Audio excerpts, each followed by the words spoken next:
Hola, es un placer tenerte aquí. Antes de comenzar, suscríbete al canal y dale like al vídeo. Me llamo Laura, tengo 34 años y vivo en Madrid desde que tengo memoria. Soy enfermera del Hospital Clínico y dedico mi vida a cuidar a los demás, aunque a veces olvido cuidar de mí misma. Cada mañana despierto con el sonido del despertador marcando las 6, me visto de blanco, recojo el cabello en una coleta firme y salgo con el paso acelerado que se ha vuelto mi rutina. Mi vocación nació cuando tenía 15 años, después de ver a mi padre enfermar lentamente sin que nadie supiera consolarlo.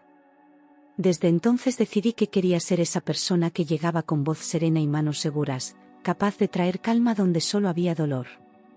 Pero nunca imaginé que, un día, sería yo la que necesitaría que alguien me rescatara del abismo.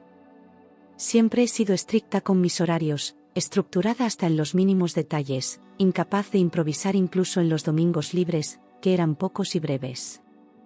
En el hospital me conocen como la que nunca llega tarde, la que no se queja, la que siempre cubre un turno extra sin levantar la voz. Mi agenda está dividida por colores, mis comidas pesadas en tuppers, y mis vacaciones, cuando las hay, planificadas con meses de antelación. Esa disciplina era mi escudo, una forma de mantener el control, de no dejar espacio para el caos ni para el dolor. Pero a veces, por más que una se esfuerce en mantener todo en orden, la vida encuentra la forma más cruel de desbaratar cada pieza. Desde hacía 8 años estaba casada con Javier, un ingeniero estructural tan metódico como yo, serio, reservado, casi predecible. Nuestra relación parecía el equilibrio perfecto. Nadie discutía, nadie lloraba, nadie se iba sin avisar, y eso me hacía sentir segura, protegida dentro de una rutina que se repetía como un mantra.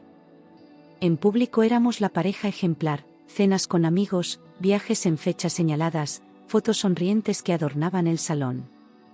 Yo pensaba que esa calma era amor maduro, estabilidad real, cuando en realidad era un silencio peligroso que lo escondía todo. Y aunque su mirada ya no brillaba como antes, nunca imaginé lo que se escondía detrás de su aparente estabilidad. Pensaba que tenía un matrimonio sólido, construido con cimientos de respeto y confianza, aunque en los últimos meses notaba que Javier se volvía más distante, más frío, como si algo invisible se interpusiera entre nosotros. Llegaba más tarde del trabajo, evitaba las conversaciones profundas y cuando yo intentaba abrazarlo, él se apartaba diciendo que estaba cansado. Me repetía a mí misma que era una etapa, que el estrés podía desgastar a cualquiera, que todo pasaría si teníamos paciencia. Jamás dudé de su fidelidad, porque jamás me dio motivos claros, y porque yo no quería ver lo que estaba delante de mis ojos. Creí que todo lo que sentía era culpa mía por exigirme demasiado, por dejar que la rutina nos envolviera. Aquella mañana me levanté como siempre, con la alarma zumbando a las 6 en punto y el cielo de Madrid todavía oscuro tras la ventana del dormitorio. Javier seguía dormido, boca abajo, con el móvil bajo la almohada y el cuerpo envuelto en las sábanas como si huyera incluso en sueños. Me duché rápido, tomé café en silencio y salí sin hacer ruido, lista para afrontar otro turno de 12 horas en urgencias. No había nada en el ambiente que anunciara el desastre que se avecinaba, ningún presentimiento, ningún signo evidente. Solo el cansancio habitual y esa sensación leve de vacío que ya se había vuelto parte de mi día a día. Entré al hospital con paso automático, saludando a mis compañeros con una sonrisa que no siempre sentía, pero que me salía natural después de tantos años de costumbre. Dejé mis cosas en la taquilla, me puse la bata blanca y me dirigí a la sala de enfermería esperando comenzar las rondas de siempre. Pero antes de llegar, el coordinador me llamó por mi nombre y me miró con el ceño fruncido, como si algo no encajara. Laura, ha debido de haber una confusión, hoy no estás en el turno, me dijo, revisando su lista. Me quedé quieta unos segundos, desconcertada, revisando mi móvil para comprobar el horario, y sí, tenía razón, yo no trabajaba ese día. La sorpresa fue tan grande que al principio pensé que era una equivocación en el sistema, pero al comprobar los turnos y hablar con mi compañera, todo estaba claro, había sido un error mío. En vez de enfadarme, me reí de mí misma y de mi obsesión con la organización, pensando que quizá el destino me estaba regalando unas horas libres. Me senté un momento en el vestuario, con el uniforme aún puesto, imaginando qué hacer con ese día inesperado.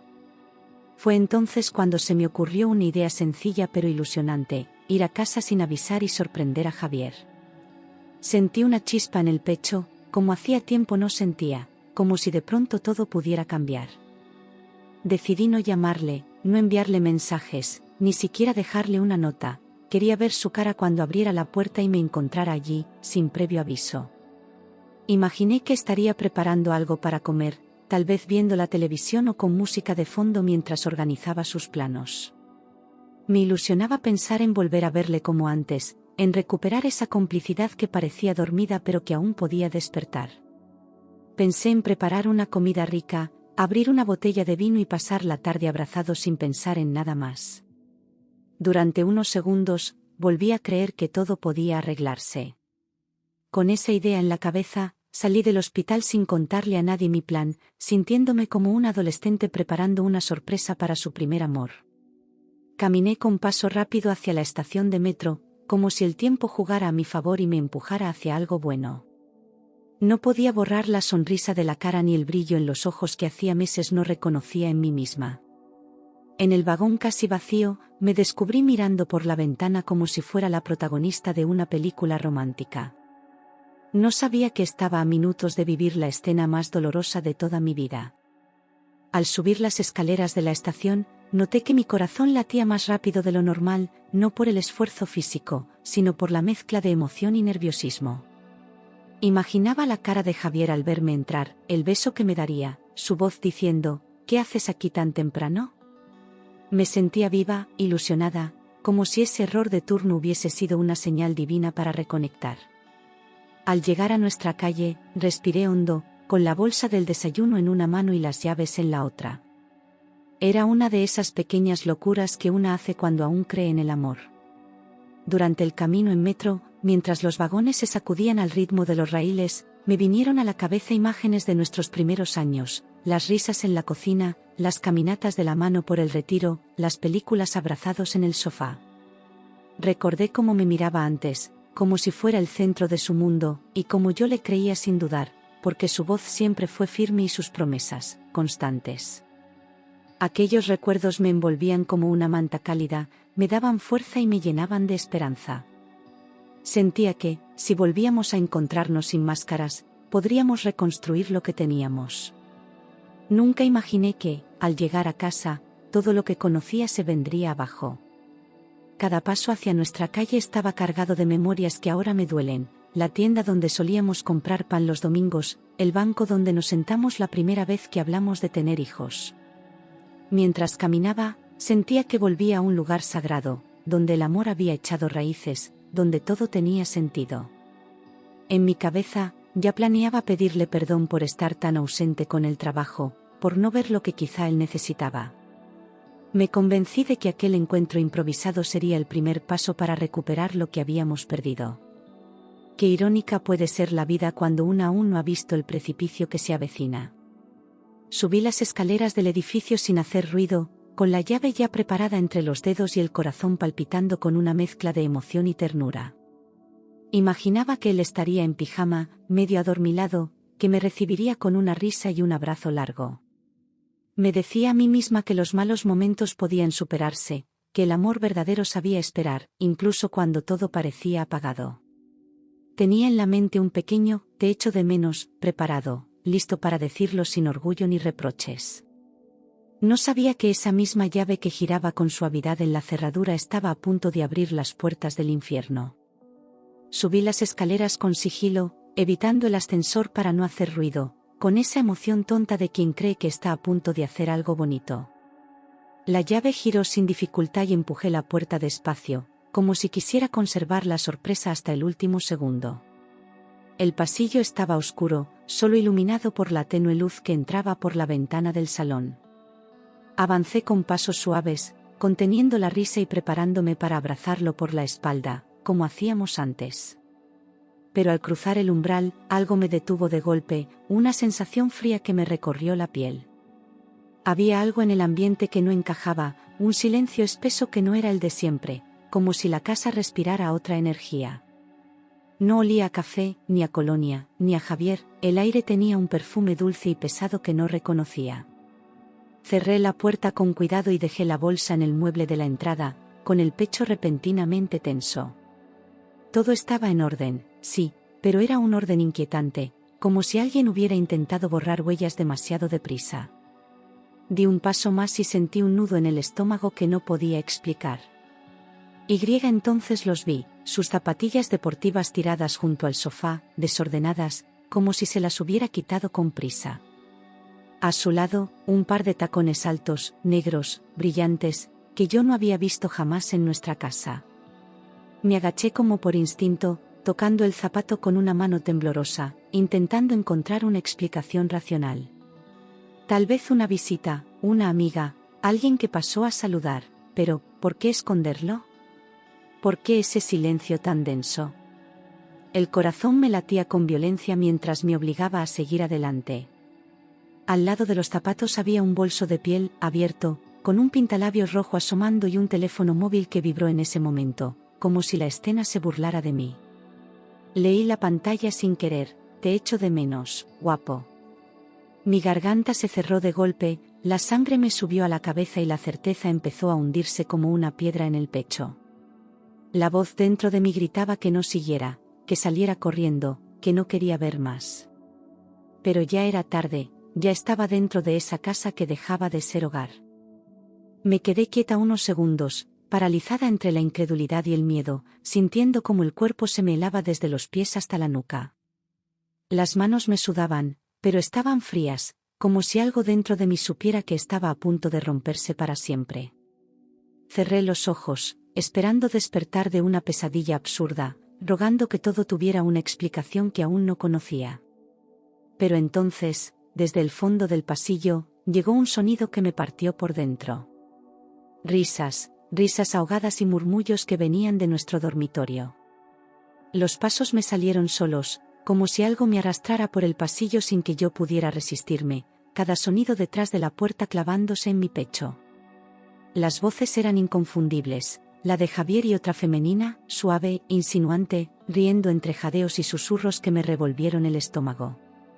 Apreté los dientes, sentí que me faltaba el aire, pero no lloré, no todavía. Una parte de mí se negaba a creerlo, a aceptar que eso estaba ocurriendo justo ahí, a unos pasos. Con una rabia contenida, agarré el pomo con fuerza y empujé la puerta con violencia. Allí estaban, Javier completamente desnudo sobre la cama, sudado, jadeante, con el cuerpo de una mujer que reconocí al instante montado sobre él. Marta. Marta, su compañera de trabajo, la que siempre me saludaba con una sonrisa falsa en las cenas de empresa, la que se reía demasiado de sus chistes. La cama revuelta, las sábanas caídas al suelo, los cojines por todas partes, el aire cargado de sexo y traición. Durante unos segundos me quedé inmóvil, como si mi mente no pudiera procesar lo que mis ojos veían. Fue como recibir un golpe seco en el alma. Sentí como el aire me abandonaba de golpe, como si alguien me hubiera hundido un puñal en el pecho y lo girara sin piedad. Me llevé una mano a la boca, no para gritar, sino para no vomitar de la rabia, del asco, del dolor tan brutal que me atravesó por dentro. Ellos no se dieron cuenta de mi presencia de inmediato, seguían atrapados en su propio mundo, en su miseria disfrazada de placer. Mi cuerpo temblaba, pero mis piernas no se movían, estaba clavada al suelo como si fuera parte del mobiliario. Y entonces ella se rió, como si nada. Marta llevaba un conjunto de lencería negra, de encaje, vulgar, caro, elegido para provocar, y lo peor fue verla mirarme sin vergüenza, como si yo fuera la intrusa. Sus manos aún sobre el pecho de Javier, su cuerpo todavía entrelazado con el suyo, y esa sonrisa de quien se cree ganadora. Javier reaccionó tarde, giró la cabeza con los ojos abiertos como platos, la culpa estampada en la cara. Pero ya no había marcha atrás. Esa imagen quedó grabada en mi memoria como una herida que jamás dejará de sangrar. No había forma de negar lo que veía, la cama que compartíamos profanada, las sábanas con olor a otros cuerpos, las caricias que no eran para mí. No era una aventura pasajera, no era una noche de debilidad, era algo más largo, más sucio, más cruel. Me invadió una certeza feroz: yo había sido engañada, burlada, ridiculizada en mi propia casa. En ese instante supe que todo había terminado, que no quedaba nada que rescatar.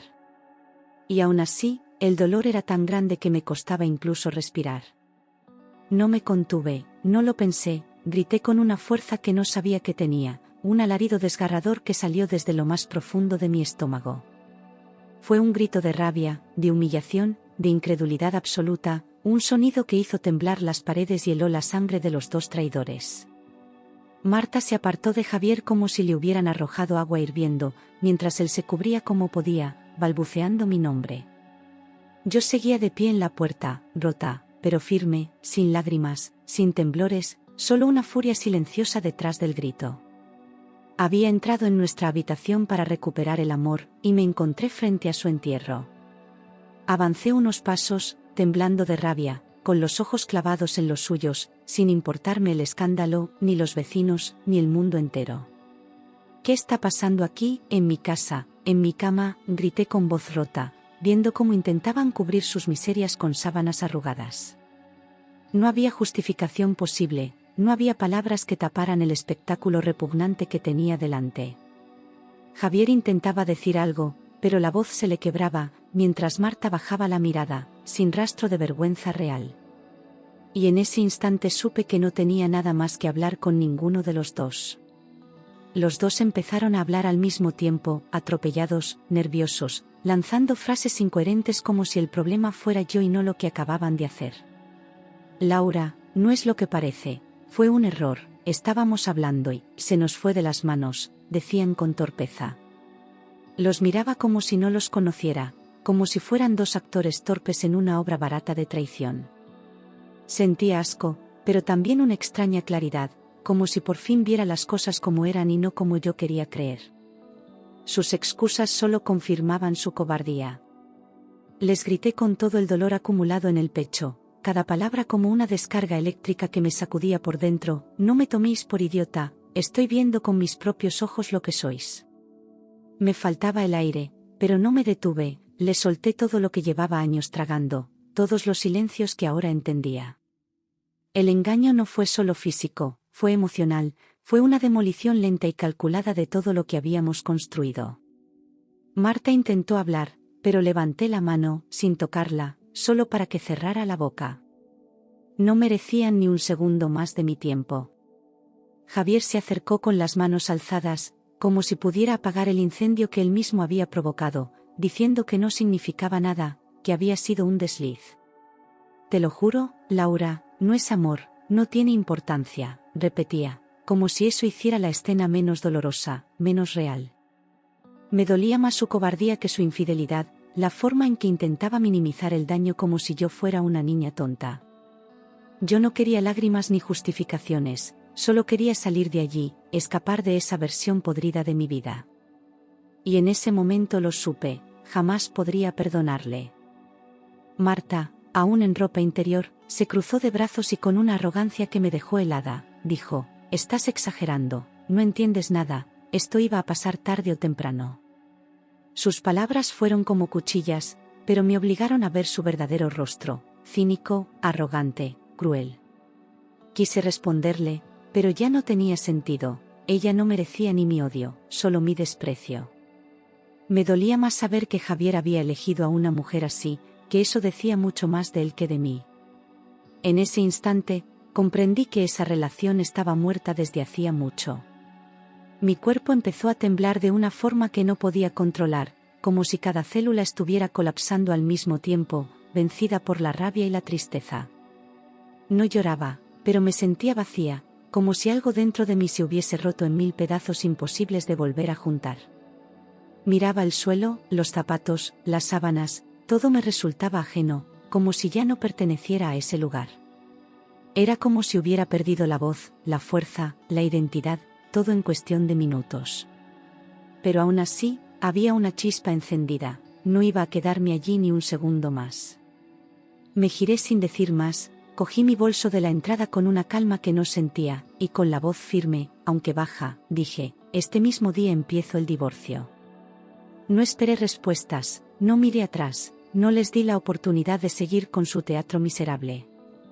Salí por la puerta con la dignidad herida, pero intacta, como quien escapa de un incendio con lo puesto.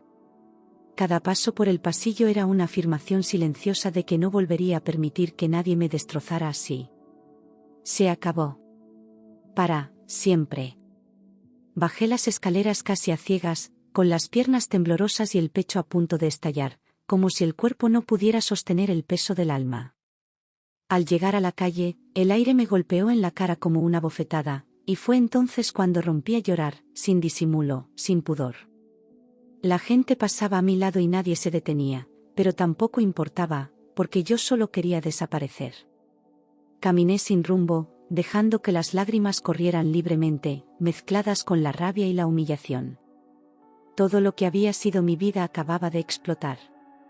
No sabía a dónde ir, pero mis pies me llevaron, como por instinto, a casa de mi madre, el único lugar donde todavía me sentía a salvo. Al verme en la puerta, con los ojos hinchados y la voz rota, ella no preguntó nada, me abrazó. Ese abrazo fue como un ancla, un escudo contra el dolor, una prueba de que aún había amor en el mundo. Me refugié en sus brazos como una niña, dejando que me contuviera mientras lloraba sin poder parar. Esa noche, por primera vez en años, me sentí protegida de verdad. Esa noche, entre sollozos ahogados y pausas que dolían más que las palabras, le conté todo a mi madre, desde la sorpresa en el hospital hasta el momento en que abrí la puerta de mi habitación. Ella no dijo nada al principio, solo me escuchó con los ojos llenos de lágrimas, acariciándome el cabello como cuando era pequeña. Cuando terminé, me abrazó con fuerza y me dijo al oído: no te culpes ni un segundo. Lo que hiciste fue amar, y amar nunca es un error. Sus palabras me calaron más que cualquier consejo. Intenté dormir en la habitación donde pasé mi adolescencia, pero cada vez que cerraba los ojos, veía a Javier y Marta riéndose entre las sábanas. Me revolvía en la cama como si algo me persiguiera desde dentro, con el cuerpo exhausto pero la mente en guerra. Me dolía la espalda, me dolía el pecho, me dolía el alma. A las 3 de la madrugada, me levanté, fui al baño y me miré en el espejo. Tenía la cara desfigurada por el llanto y los ojos vacíos. En ese reflejo, no reconocí a la mujer que había sido. A la mañana siguiente, me levanté temprano, me vestí sin pensar demasiado y fui directa a buscar un abogado. La rabia me daba fuerza, y la necesidad de romper con ese infierno era más grande que el miedo. Cuando me senté frente al escritorio y empecé a contar mi historia, el abogado solo asentía con expresión seria. Vamos a hacerlo rápido, sin vueltas, le dije, como si eso pudiera acortar también el dolor.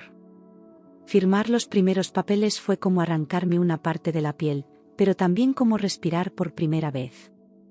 Cuando Javier recibió la notificación del divorcio, apareció a las pocas horas en casa de mi madre, con los ojos rojos y una voz temblorosa que no había escuchado nunca. Se arrodilló delante de mí como un niño, suplicando perdón, repitiendo que había sido un error, que no sabía lo que hacía. Decía que me amaba, que se sentía perdido, que sin mí no era nadie. Yo lo miraba desde otro lugar, desde un abismo que él mismo había cavado entre los dos. Ya no era mi marido. Era un desconocido llorando frente a las ruinas que él mismo provocó. Esperé a que terminara su discurso patético y, sin levantar la voz, le dije: lo que he visto no se borra, nunca volverás a tocarme. Fue la primera vez que me escuché decirlo en voz alta, y al hacerlo, sentí que algo se ordenaba dentro de mí. Javier intentó abrazarme, pero me aparté con firmeza, como si su contacto fuera veneno. No hubo gritos, ni escenas, solo una certeza brutal: ya no había espacio para él en mi vida. Y por mucho que lo intentara, ya no podía hacerme dudar. El divorcio fue más rápido de lo que esperaba, quizás porque él sabía que no tenía derecho a oponerse a nada. Cada firma, cada documento, cada visita al juzgado era como pasar una página con espinas, necesaria pero dolorosa. No lloré en ninguna audiencia, me limité a seguir adelante con la misma frialdad que él usó para destruirnos. Solo cuando tuve el documento final en las manos, sentí una punzada tan fuerte en el pecho que tuve que sentarme en la acera. Aquel papel no era solo el fin de un matrimonio, era el certificado de defunción de una etapa entera de mi vida. Pero Javier no se rindió. Aunque el divorcio era oficial, él seguía escribiéndome, llamándome, esperándome a la salida del trabajo como si nada hubiese pasado. Me mandaba flores, cartas escritas a mano, audios llorando a las 3 de la mañana, intentos desesperados que solo lograban hacerme daño. Al principio no respondía, luego empecé a bloquearlo en todo, pero siempre encontraba la forma de colarse de nuevo. Su arrepentimiento no me conmovía, solo me hacía sentir atrapada, como si no pudiera avanzar. Me estaba acosando con su culpa. Durante meses, mi móvil no dejó de sonar, mensajes interminables, disculpas disfrazadas de amor, promesas vacías que ya no tenían ningún valor. A veces escribía que quería morir, que sin mí no podía vivir, que se sentía un monstruo. Otras veces, decía que yo había exagerado, que no podía destruir una familia por una caída. Esos cambios de tono me perturbaban profundamente, como si estuviera intentando manipular mi dolor. Y aunque yo ya no le contestaba, sus palabras se me quedaban pegadas al cuerpo como una segunda piel que no podía quitarme. No tardaron en llegar las miradas curiosas, los murmullos en el portal, las preguntas disfrazadas de cortesía. ¿Y Javier? Hace tiempo que no se le ve. Algunos sabían lo ocurrido y lo comentaban en voz baja, otros lo intuían y no se atrevían a preguntar. Yo caminaba con la cabeza alta, pero por dentro me sentía desnuda, observada, juzgada sin haber hecho nada malo. Empezaron a llegarme rumores de que Marta también estaba casada y que su marido la había echado de casa. Y entonces entendí que aquella historia tenía más víctimas que yo. Lo peor fue volver al hospital. Allí también los rumores habían llegado antes que yo, y las miradas de algunos compañeros eran mezcla de lástima y morbo. Me costaba concentrarme en las urgencias, sentía que todo el mundo sabía lo que había pasado y lo comentaba a mis espaldas. Marta no volvió a aparecer por semanas, y cuando lo hizo, ni me dirigió la palabra, como si fuera yo la culpable. Cada vez que escuchaba su nombre en una conversación, el estómago se me encogía. Aquel lugar, que antes era mi refugio, se había convertido en otra forma de castigo. Hubo muchas noches en que me sentaba en la cama, con la luz apagada y las manos en el regazo, sin saber qué hacer con tanto silencio. Lloraba en voz baja para no preocupar a mi madre, sintiéndome rota, vacía, como si hubiera perdido no solo a un hombre, sino a una parte de mí misma. La casa estaba en paz, pero yo no, dentro de mí, todo seguía ardiendo. No había música, ni libros, ni series que me distrajeran del hueco que me había dejado aquella traición. Era una soledad densa, que dolía en el cuerpo como una enfermedad. Javier tardó años en aceptar que yo no volvería, y aunque al principio sus mensajes eran diarios, con el tiempo se fueron espaciando como una herida que deja de sangrar. Pero incluso después de 2, 3 años, aún recibía una felicitación en mi cumpleaños, un correo con nostalgia, una carta que no abría. Él seguía ahí, como un eco persistente del pasado que no quería desaparecer del todo. Yo ya no le respondía, pero cada contacto suyo era una pequeña sacudida que me obligaba a recordar. Y lo que más me dolía era saber que, por más que insistiera, nada de eso cambiaría lo que vi. Un día, después de recibir un mensaje especialmente manipulador, me senté frente al ordenador y lo bloqueé de todo: teléfono, correo, redes sociales, hasta su número de la agenda del hospital. Fue un clic tras otro, sin lágrimas ni dudas, como si por fin hubiera decidido cortar el último hilo que me ataba a él. Cambié de número, pedí traslado de sección y hasta hablé con recursos humanos para evitar cualquier contacto profesional. No le debía explicaciones, ni paciencia, ni compasión. Javier había perdido el derecho a mi voz el día que eligió a otra en mi lugar. Un martes cualquiera, al despertar, me miré al espejo y sentí un impulso que no pude ignorar: necesitaba desaparecer de Madrid. No podía seguir caminando por las mismas calles, respirando los mismos recuerdos, viendo los mismos rostros que me devolvían mi dolor reflejado. En menos de un mes, pedí traslado al Hospital General de Valencia, empaqué mi vida en 3 maletas y dejé atrás el piso, el barrio y todo lo que me pesaba. No lo comenté con mucha gente, solo con mi madre, que me abrazó fuerte y dijo: hazlo. Comienza de nuevo. Y así lo hice. Elegí Valencia por instinto, por necesidad de mar, de luz, de aire nuevo, de empezar en una ciudad donde nadie supiera mi historia. Encontré un pequeño piso cerca del hospital, con paredes blancas y silencio limpio, como una hoja en blanco que esperaba ser escrita. Me costó al principio adaptarme a la idea de ser nadie, de no tener pasado, de presentarme sin heridas visibles. Pero con cada amanecer, sentía que respiraba un poco mejor. Y por primera vez en mucho tiempo, tenía la sensación de que algo bueno podía pasar. El Hospital General de Valencia me recibió con profesionalidad y distancia, justo lo que necesitaba, un lugar donde solo importara cómo trabajaba, no lo que había vivido. Mis compañeros eran correctos, algunos amables, pero nadie se entrometía, y eso me daba espacio para reconstruirme. Al final de cada turno, caminaba hasta la playa y me sentaba a mirar el mar, sintiendo que él sí sabía escuchar sin hacer preguntas. Poco a poco, volví a recuperar el ritmo, la energía, las ganas de cuidar a otros. Aunque por dentro aún había cicatrices, por fuera empezaba a parecerme a mí misma otra vez. Valencia me regaló algo que Madrid me había robado: anonimato, paz, silencio sin peso. Pude ir al supermercado sin sentir miradas, tomar un café sin esperar preguntas, pasear sin recordar cada esquina. Nadie sabía quién era Javier, ni Marta, ni lo que habían hecho, y eso era liberador. Por fin podía ser solo Laura, la enfermera, la mujer que llegaba puntual, trabajaba bien y se marchaba sin dramas. No tenía amigos cercanos todavía, pero tampoco enemigos, y eso ya era un avance.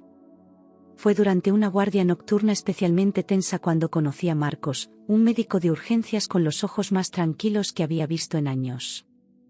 Estábamos en plena atención a un politrauma, rodeados de tensión, gritos y sangre, y él me miró con una calma que me desarmó. Cuando todo acabó, se acercó y me dijo con voz pausada: «Has hecho un trabajo excelente». No era halago vacío, era reconocimiento sincero, directo, sin adornos. Y esa noche, por primera vez en mucho tiempo, me fui a casa con una sonrisa.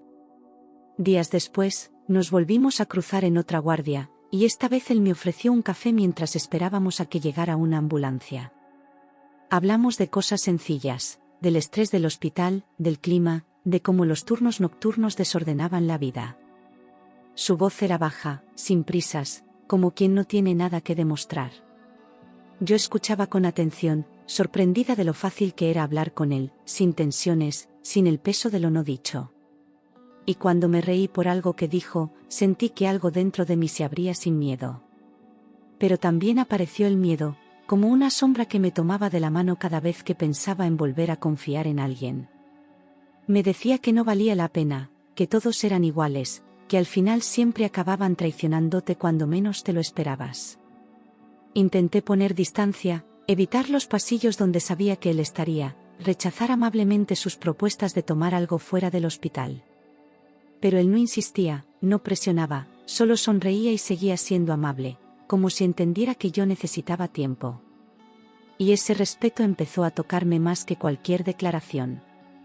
Marcos nunca me hizo preguntas incómodas, ni intentó entrar donde yo no le daba paso. Estaba ahí, constante, silencioso, disponible. Me saludaba con una sonrisa tranquila cada mañana, me ofrecía café en los turnos largos y respetaba mis silencios como si los entendiera. No necesitaba explicarle mi historia, y él tampoco forzaba la suya. Compartíamos momentos reales, sin máscaras ni promesas huecas. Su forma de cuidarme era tan discreta que al principio no me di cuenta de cuánto empezaba a significar para mí. Fue su paciencia, más que sus palabras, lo que comenzó a reconstruirme por dentro. La primera vez que acepté salir con él fue una tarde después de una guardia agotadora. Tomamos un café en una terraza tranquila, sin hablar demasiado, pero sin sentir el peso del silencio. Me sentía rara, como si traicionara algo, aunque no sabía exactamente qué, quizá el dolor, quizá el pasado. Pero él no me miraba con lástima ni con ansias, solo con curiosidad genuina, sin prisas, sin expectativas. Y yo, por primera vez en años, me permití reír con libertad, sin pensar en lo que vendría después. Aquella conversación se alargó más de lo previsto, como si ninguno quisiera que terminara. Con cada encuentro, fui descubriendo que Marcos era distinto a todo lo que había conocido. No era perfecto, pero era transparente, coherente entre lo que decía y lo que hacía. Tenía una forma de mirarme que no buscaba conquistar, sino comprender, no necesitaba salvarme, solo acompañarme. Me escuchaba sin interrumpir, recordaba detalles que yo misma olvidaba, me hacía sentir vista sin sentirme invadida. Poco a poco, empecé a dejar de esperar que me fallara, a bajar las defensas sin darme cuenta. Había ternura en sus gestos cotidianos, y esa ternura me enseñó a confiar de nuevo. No hubo un beso repentino ni una declaración dramática, solo una noche en la que nos quedamos charlando en su coche hasta que el cielo empezó a clarear. Me miró con calma y me dijo, no tengas miedo. Yo puedo esperar lo que necesites. Entonces le tomé la mano, sin decir nada, y entendí que eso era el comienzo. No era una historia basada en el deseo urgente ni en la necesidad de llenar vacíos, sino en el respeto y la compañía sincera. Y así, con pasos lentos pero firmes, empezamos a construir algo que ya no tenía nada que ver con el pasado. Nos casamos 2 años después, en una ceremonia pequeña, sin grandes adornos ni discursos floridos, solo nosotros, mi madre, unos pocos amigos y la certeza de que lo que teníamos era real. Llevaba un vestido sencillo y el pelo suelto, y cuando Marcos me miró al ponerme el anillo, vi en sus ojos todo lo que siempre había deseado. No necesitaba demostrar nada a nadie, solo quería prometerle que esta vez sí sería amor del bueno. Al final de la noche, bailamos bajo unas luces colgadas en un patio, con la música baja y la emoción alta. Fue el día más tranquilo y feliz de mi vida. 1 año después, llegó Sofía, nuestra hija, y con ella una revolución de ternura, caos, desvelo y risas que llenó cada rincón de nuestra casa. La primera vez que la tuve en brazos, sentí que todas las heridas del pasado cicatrizaban de golpe, como si la vida me pidiera perdón dándome un milagro. Marcos la miraba como si fuera de cristal, y verla dormida sobre su pecho me hacía amarle aún más. Dejé de temer al futuro porque ella era el futuro, y yo tenía una nueva razón para cuidar de mí misma. Había amor en todas partes, incluso en el cansancio. 2 años después, nació Daniel, con sus ojos de luna y su llanto fuerte desde el primer minuto, como si llegara al mundo exigiendo espacio. Con él, nuestra familia se sintió completa, no perfecta, pero sí llena de amor real, del que se construye a diario con esfuerzo y ternura. A veces me despertaba en mitad de la noche, los miraba dormir y me preguntaba cómo había llegado hasta ahí después de tanto dolor. Y entonces me respondía en silencio, paso a paso, eligiéndome cada día, cerrando puertas y abriendo otras nuevas. Aquello ya no era una segunda oportunidad, era mi vida, y era mía. Mirando a mis hijos correr por el salón, entendí que la traición que me destruyó también fue la que me obligó a renacer. Si Javier no me hubiese roto el alma, jamás habría descubierto de lo que soy capaz, ni habría aprendido a quererme como lo hago ahora. No se trata de olvidar lo vivido, sino de no vivir atada a ello. Mis cicatrices me acompañan, pero ya no dictan mis pasos. Aprendí que la dignidad vale más que cualquier promesa rota, y que uno puede volver a empezar tantas veces como sea necesario. El dolor fue parte del camino, pero nunca fue el destino final. Hoy puedo decir, sin temblar, que soy feliz. Que la vida me derrumbó, sí, pero también me reconstruyó con piezas nuevas, más fuertes, más mías. Que el amor existe, pero solo florece cuando una se quiere lo suficiente como para no aceptar menos de lo que merece. Que Javier destruyó mi pasado, pero gracias a eso encontré una verdad mucho más grande, la de una vida vivida con amor, respeto y libertad. Y cada mañana, al ver a Marcos y a mis hijos, sé que el verdadero final feliz no fue el que soñé, fue este.